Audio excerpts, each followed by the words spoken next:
As the United Nations celebrates 70 years of progress, African leaders are calling for change.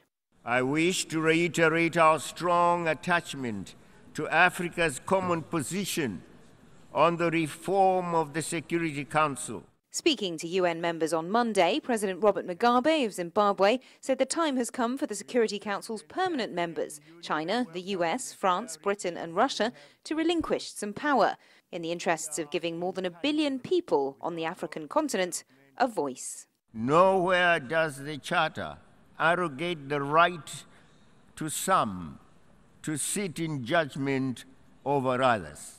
He wasn't the only African leader to decry the double standard.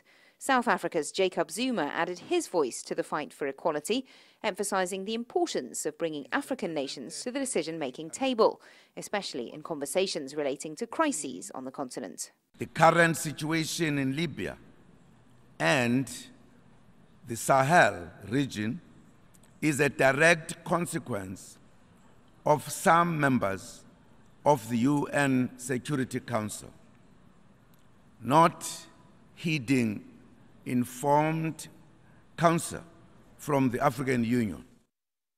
Mr. Zuma called Europe's refugee crisis and Syria's unrest man-made conflicts, urging world leaders to consider root causes and not just symptoms of violent extremism.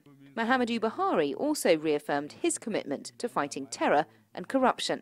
Let me reaffirm Nigerian government's unwavering commitment to fight corruption and illicit financial flows.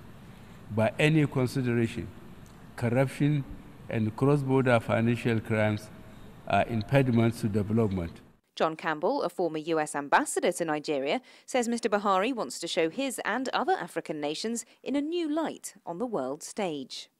At the last General Assembly, Nigeria's President Goodluck Jonathan led a delegation of 600. President Buhari is coming with 22. President Buhari is making a point of the necessity for simplicity in government, economy in government, and this is a very potent symbol. Robert Mugabe, Jacob Zuma, Muhammadu Buhari, they all addressed the UN General Assembly here in New York on exactly the same day as the leaders of the US, China and Russia. But unlike those permanent Security Council members, they wield much less decision-making power, and that, they say, must change. But given the vested interest that those current members have in keeping things exactly the same, it's unlikely that reform will come anytime soon.